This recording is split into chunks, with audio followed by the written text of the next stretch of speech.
Friends, ಎಲ್ರಿಗೂ ನಮಸ್ಕಾರ. ಎಲ್ಲರೂ ಹೇಗಿದ್ದೀರಾ? ನೀವೆಲ್ಲರೂ ಚೆನ್ನಾಗಿದ್ದೀರಾ ಅಂತ ಭಾವಿಸ್ತಾ ಇವತ್ತಿನ ವ್ಲಾಗ್ನ ಶುರು ಮಾಡ್ತಾ ಇದ್ದೀನಿ. Welcome back to my YouTube channel Suma Achar Kannada vlogs. ಇವತ್ತು ಬೆಳಗ್ಗೆಯಿಂದನೇ ವ್ಲಾಗ್ನ ಶುರು ಮಾಡಿದ್ದೀನಿ. ಬೆಳಗ್ಗೆನೇ ಫುಲ್ಲು ತಂಪಾಗಿತ್ತು, ಇನ್ನು ಸೂರ್ಯ ಕೂಡ ಬಂದಿರಲಿಲ್ಲ, ಫುಲ್ಲು ಮೋಡ ಇತ್ತು. ಹಾಗಾಗಿ ತಂಪಾಗಿ ಗಾಳಿ ಬೀಸ್ತಾ ಇತ್ತು ಅಂಥೇಳಿ ಹಾಗೆ ಸ್ವಲ್ಪ ಒಂದು 10 ರೌಂಡು ವಾಕಿಂಗ್ ಮಾಡಿದೆ. ನಾನು ಸಾಮಾನ್ಯವಾಗಿ ಯಾವಾಗೂ ವಾಕಿಂಗ್ ಎಲ್ಲ ಏನೂ ಮಾಡೋಕ್ಕೆ ಹೋಗಲ್ಲ. ಆದರೆ ಈಗಿನ ಪರಿಸ್ಥಿತಿಯಲ್ಲಿ ನೋಡೋದಾದರೆ ತುಂಬ ಕಡೆ ಎಲ್ಲರೂ ಹಾರ್ಟ್ ಅಟ್ಯಾಕಲ್ಲಿ ತೀರ್ಕೋತಾ ಇದ್ದಾರೆ. ಇವಾಗಿನ ಒಂದು ಆರೋಗ್ಯದ ಪರಿಸ್ಥಿತಿ ಅಷ್ಟೊಂದು ಚೆನ್ನಾಗಿಲ್ಲ. ಹಾಗಾಗಿ ನಾವು ಸ್ವಲ್ಪ ಹೆಲ್ತ್ ಬಗ್ಗೆ ಕಾನ್ಸಂಟ್ರೇಷನ್ ಮಾಡೋಣ ಅಂತ ಅಷ್ಟೇ. ನಾನು ನನ್ನ ಲೈಫಲ್ಲಿ ನಾನು ಸಣ್ಣ ಆಗಬೇಕು ಅಂತ ನಾನು ಯಾವತ್ತೂ ಅಂದ್ಕೊಂಡಿಲ್ಲ. ನಾನು ಹುಟ್ಟಿದಾಗಿಂದ ಇಲ್ಲಿವರೆಗೂ ಕೂಡ ನಾನು ಇರೋದೇ ದಪ್ಪಕ್ಕೆ.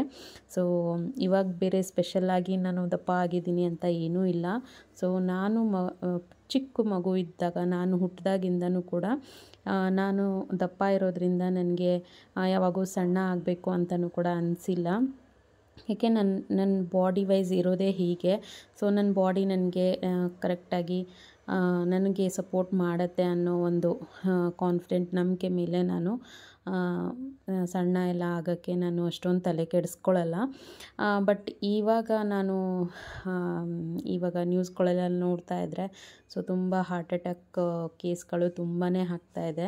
ಹಂಗಾಗಿ ಮನೇಲಿ ಯಜಮಾನ್ರು ಕೂಡ ಸ್ವಲ್ಪ ಬೈತಾ ಇರ್ತಾರೆ, ವಾಕ್ ಮಾಡು, ತುಂಬ ದಪ್ಪ ಆಗ್ತಾ ಇದೆಯಾ ಅಂತೇಳಿ ಬೈತಾ ಇರ್ತಾರೆ ಅಂತ ಹೇಳ್ಬಿಟ್ಟು ಅವ್ರ ಸಮಾಧಾನಕ್ಕೆ ಸ್ವಲ್ಪ ವಾಕೆಲ್ಲ ಮಾಡ್ತಾಯಿದ್ದೀನಿ. ಅಂದರೆ ಇವಾಗ ಜಸ್ಟ್ ಒಂದು 2-3 ದಿವಸದಿಂದ ಅಷ್ಟೇ ಒಂದು 10 ರೌಂಡ್ ಬೆಳಗ್ಗೆ ಮಾಡ್ತೀನಿ ಅಷ್ಟೇ. ಹಾಗೆ ಇವತ್ತು ಬೆಳಗ್ಗೆ ಪೂರಿ ಮತ್ತು ಸಾಗು ಮಾಡಬೇಕಿತ್ತು ತಿಂಡಿಗೆ. ಹಾಗಾಗಿ ಸ್ವಲ್ಪ ತರಕಾರಿ ಎಲ್ಲ ಕಟ್ ಮಾಡೋದೆಲ್ಲ ಇರುತ್ತೆ ಅಂತ ಹೇಳಿಬಿಟ್ಟು ಸ್ವಲ್ಪ ಬೇಗನೆ ಎದ್ದಿದ್ದೆ. ಇವತ್ತು ನಾನು ಪೂರಿ ಸಾಗು ಮಾಡ್ತಾಯಿದ್ದೀನಿ. ಇದಕ್ಕೆ ನಾನು ಸ್ವಲ್ಪ ಒಂದು ಅರ್ಧ ಹೋಳಷ್ಟು ತೆಂಗಿನಕಾಯಿ, ಹಾಗೆ ಒಂದು 7-8 ಹಸಿಮೆಣಸಿನ್ಕಾಯಿ ಮತ್ತು ಒಂದು 3-4 ಗೆಡ್ಡೆ ಬೆಳ್ಳುಳ್ಳಿ, ಮತ್ತು 1 ಇಂಚಷ್ಟು ಶುಂಠಿ, ಮತ್ತು ಹಾಗೆ 1 ಈರುಳ್ಳಿ, ಸ್ವಲ್ಪ ಕೊತ್ತಂಬರಿ ಸೊಪ್ಪು, ಹಾಗೆ ಪುದೀನ ಸೊಪ್ಪನ್ನು ಹಾಕ್ಕೊಂಡಿದ್ದೀನಿ. ಹಾಗೆ ಸ್ವಲ್ಪ ಸೋಂಕಾಳು ಕೂಡ ಹಾಕೋತಾ ಇದ್ದೀನಿ. ಇದ್ರ ಜೊತೆಗೆ 1 ಇಂಚಷ್ಟು ಚಕ್ಕೆ, ಹಾಗೆ 1-2-3 ಲವಂಗ, ಇದಿಷ್ಟನ್ನು ಹಾಕೋತಾ ಇದ್ದೀನಿ. ಅದೆಲ್ಲ ಆದಮೇಲೆ ನಾನು ಹುರ್ಗಡ್ಲೆನ ಸ್ವಲ್ಪ ಹಾಕೋತಾ ಇದ್ದೀನಿ. ನಮಗೆ ಗ್ರೇವಿ ಅದಕ್ಕೆ ಬೇಕಲ್ವಾ, ಹಾಗಾಗಿ ಅದ್ರ ಜೊತೆಗೆ ಸ್ವಲ್ಪ ಬಿಳಿ ಎಳ್ಳನ್ನು ಹಾಕ್ತಾಯಿದ್ದೀನಿ. ನಾನು ಬಿಳಿ ಎಳ್ಳು ಏನಕ್ಕೆ ಹಾಕ್ತಾಯಿದ್ದೀನಿ ಅಂದರೆ ಸ್ವಲ್ಪ ಕಾಜು ಎಲ್ಲ ಹಾಕ್ಕೊಂಡ್ರೆ ತುಂಬ ಚೆನ್ನಾಗಿರುತ್ತೆ. ಬಟ್ ನನಗೆ ಕಾಜು ಇರಲಿಲ್ಲ, ಹಾಗಾಗಿ ನಾನು ಎಳ್ಳನ್ನು ಹಾಕೋತಾ ಇದ್ದೀನಿ. ಎಳ್ಳು ಹಾಕೋದ್ರಿಂದ ಟೇಸ್ಟು ತುಂಬ ಚೆನ್ನಾಗಿ ಬರುತ್ತೆ. ಇಲ್ಲಿ ನೋಡ್ಬೋದು, ನಾನು ಎಲ್ಲ ತರಕಾರಿನೂ ಕಟ್ ಮಾಡಿ ಇಟ್ಕೊಂಡಿದ್ದೀನಿ. ಬೀನ್ಸ್, ಕ್ಯಾರೆಟ್, ಮತ್ತು ನವಿಲುಕೋಸು, ಹಾಗೆ ಕ್ಯಾಬೇಜ್ ಇತ್ತು ಸ್ವಲ್ಪ. ಕ್ಯಾಬೇಜನ್ನು ಕೂಡ ಹಾಕ್ಕೊಂಡಿದ್ದೀನಿ. ನಿಮ್ಮ ಹತ್ರ ಏನೇನು ತರಕಾರಿ ಎಲ್ಲ ಅವೈಲಬಲ್ ಇದೆ, ನಿಮಗೆ ಮನೇಲಿ ಏನೇನು ಇದೆ ತರಕಾರಿ, ಅದನ್ನೆಲ್ಲ ಹಾಕ್ಕೊಂಡು ಮಾಡ್ಕೋಬೋದು. ಕ್ಯಾಬೇಜು ಇತ್ತು ಸ್ವಲ್ಪ, ಅದರಲ್ಲಿ ಒಂದು ದೊಡ್ಡದು ಕ್ಯಾಬೇಜ್ ಇತ್ತು. ಅದರಲ್ಲಿ ಅರ್ಧ ಕ್ಯಾಬೇಜ್ನ ಮಾತ್ರ ಹಾಕ್ಕೊಂಡಿದ್ದೀನಿ. ಹಾಗೆ ನಾನು ಪೂರಿ ಮಾಡೋಕ್ಕೆ ಹಿಟ್ಟನ್ನು ಕೂಡ ಆಲ್ರೆಡಿ ಕಲಸಿಟ್ಟಿದ್ದೀನಿ. ಫಸ್ಟು ಹಿಟ್ಟನ್ನು ಕಲಸಿಟ್ಬಿಟ್ಟು ಆಮೇಲೆ ತರಕಾರಿ ಎಲ್ಲ ಕಟ್ ಮಾಡಿಕೊಂಡೆ. ಇವಾಗ ಒಂದು ಕುಕ್ಕರಲ್ಲಿ ನಾನು 1-2 ವಿಷಲ್ ಕೂಗಿಸ್ಕೊಂಡ್ಬಿಡ್ತೀನಿ.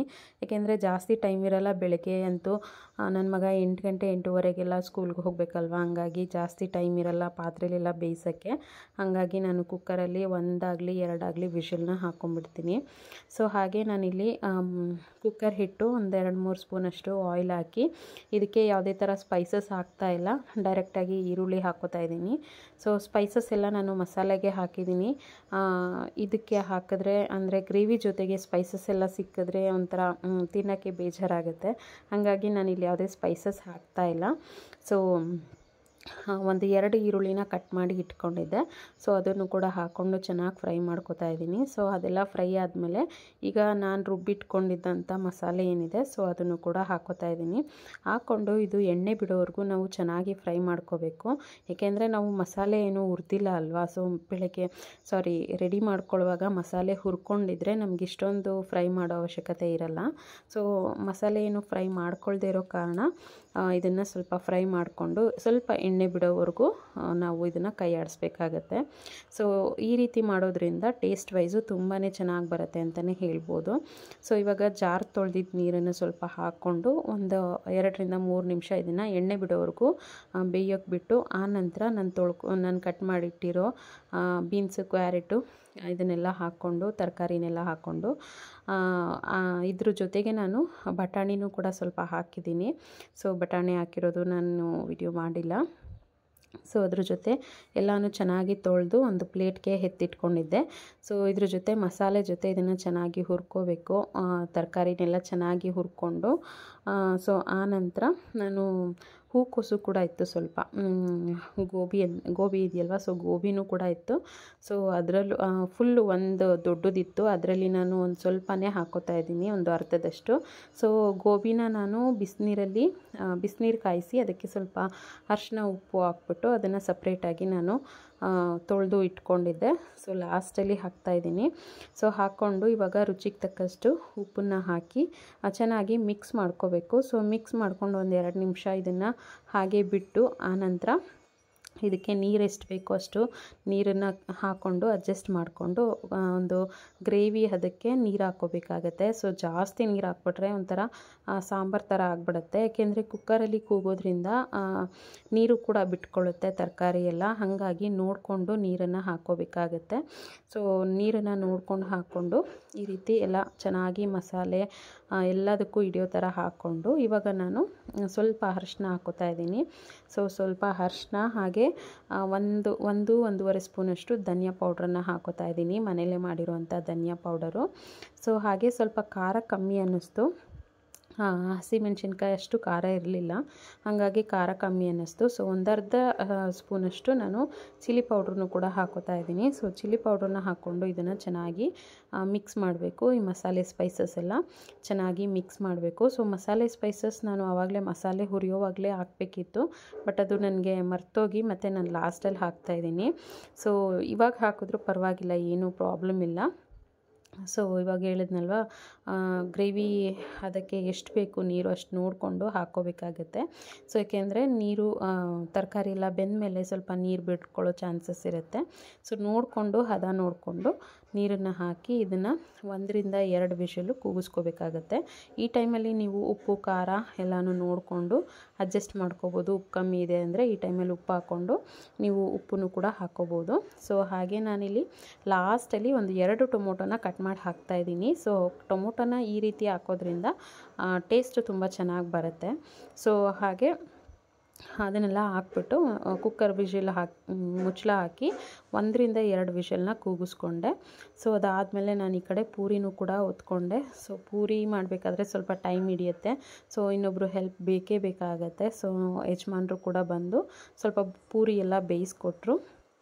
ಸೊ ನಾನು ಒತ್ಕೊಡ್ತಾ ಇದ್ದೆ, ಅವರು ಪೂರಿ ಬೇಯಿಸ್ಕೊಡ್ತಾ ಇದ್ದಾರೆ. ಸೊ ಬೇಗ ಆಗುತ್ತೆ, ಮತ್ತು ಒಂದು ಬಾಕ್ಸ್ಗೆ ಮತ್ತು ಇವಾಗ ಬೆಳಗ್ಗೆ ತಿಂಡಿಗೆ ಎಲ್ಲದಕ್ಕೂ ಆಗುತ್ತೆ. ಯಜಮಾನ್ರಿಗೆ ನನ್ನ ಮಗನ ಫಸ್ಟು ಸ್ಕೂಲಿಗೆ ಕಳಿಸಿದ್ರೆ ಆಮೇಲೆ ನಮ್ಮ ಯಜಮಾನ್ರಿಗೆ ಲೇಟಾಗಿ ಹೋಗ್ತಾರೆ, ಅವರು ಒಂದು 9:30ಗೆ ಹೋಗ್ತಾರೆ. ಸೊ ಆ ಟೈಮಿಗೆ ನಾವು ನಿಧಾನಕ್ಕೆ ಮಾಡಿಕೊಟ್ರಾಯ್ತು ಅಂತ ಹೇಳಿಬಿಟ್ಟು ಈಗ ನನ್ನ ಮಗನಿಗೆ ಮಾಡಿಕೊಡ್ತಾಯಿದ್ದೀವಿ. ಸೊ ಈ ಒಂದು ಡಿಶ್ ತುಂಬ ಚೆನ್ನಾಗಿರುತ್ತೆ. ತುಂಬ ರೇರು ನಾನು ಈ ಒಂದು ಪೂರಿ ಎಲ್ಲ ಮಾಡೋದು. ನಮ್ಮ ಮನೇಲಿ ಜಾಸ್ತಿ ಪೂರಿ ಎಲ್ಲ ಏನೂ ಮಾಡೋಕ್ಕೆ ಹೋಗಲ್ಲ. ಸುಮಾರು ತಿಂಗಳುಗಳೇ ಆಯಿತು ನಾನು ಪೂರಿ ಎಲ್ಲ ಮಾಡಿ, ಹಾಗಾಗಿ ಇವತ್ತು ಮಾಡ್ತಾಯಿದ್ದೀನಿ. ಸೊ ಹಾಗೆ ಸ್ನೇಹಿತರೆ, ಯಾರೆಲ್ಲ ಈ ವಿಡಿಯೋನ ಹೊಸದಾಗಿ ನೋಡ್ತಾ ಇದ್ದೀರಾ ದಯವಿಟ್ಟು ಸಬ್ಸ್ಕ್ರೈಬ್ ಮಾಡಿಕೊಂಡು ನೋಡಿ. ಪ್ಲೀಸ್ ವಿಡಿಯೋ ಇಷ್ಟ ಆದರೆ ಲೈಕ್, ಶೇರ್, ಕಮೆಂಟ್ ಮಾಡಿ ಸಪೋರ್ಟ್ ಮಾಡಿ ಅಂತ ಕೇಳ್ಕೊತಾ ಇದ್ದೀನಿ. ಸೊ ಮತ್ತು ಈ ವಿಡಿಯೋ ನಿಮಗೇನಾದ್ರು ಇಷ್ಟ ಆಗಿದರೆ ನಿಮ್ಮ ಫ್ಯಾಮಿಲಿ ಆ್ಯಂಡ್ ಫ್ರೆಂಡ್ಸ್ಗೆ ಶೇರ್ ಮಾಡಿ, ಅವರು ಕೂಡ ನೋಡಿ ಸಬ್ಸ್ಕ್ರೈಬ್ ಮಾಡಿಕೊಂಡು ವಿಡಿಯೋನ ನೋಡಲಿ, ಸಪೋರ್ಟ್ ಮಾಡಲಿ ಅಂತ ಕೇಳ್ಕೊತಾ ಇದ್ದೀನಿ. ಹಾಗೆ ಇಲ್ಲಿವರೆಗೂ ನನ್ನ ಚಾನಲ್ನ ಯಾರೆಲ್ಲ ಸಬ್ಸ್ಕ್ರೈಬ್ ಮಾಡ್ಕೊಂಡಿದ್ದೀರಾ ಅವ್ರಿಗೆ ತುಂಬ ಹೃದಯದ ಧನ್ಯವಾದಗಳನ್ನ ತಿಳಿಸ್ತೀನಿ. ಹೀಗೆ ಸಪೋರ್ಟ್ ಮಾಡ್ತಾಯಿರಿ ಅಂತ ಕೇಳ್ಕೊತೀನಿ. ಹಾಗೆ ವಿಡಿಯೋ ಇಷ್ಟ ಆದರೆ ಲೈಕ್, ಶೇರ್, ಕಮೆಂಟ್ ಮಾಡೋದನ್ನು ಮರಿಬೇಡಿ.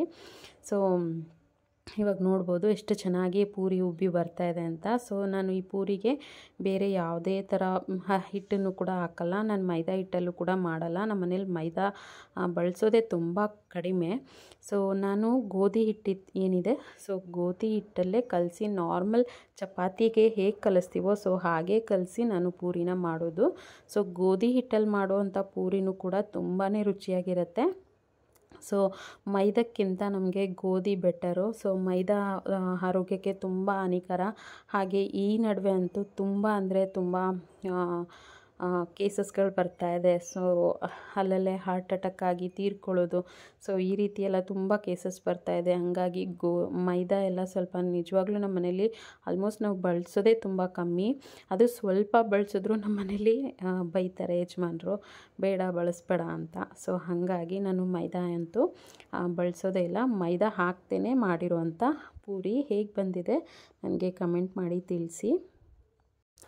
ಹಾಗೆ ನನ್ನ ಯಜಮಾನ್ರು ಕೂಡ ಅವ್ರಿಗೂ ಕೂಡ ಹಾಕ್ಕೊಟ್ಟೆ, ನನ್ನ ಮಗನಿಗೂ ಕೂಡ ಹಾಕ್ಕೊಟ್ಟೆ.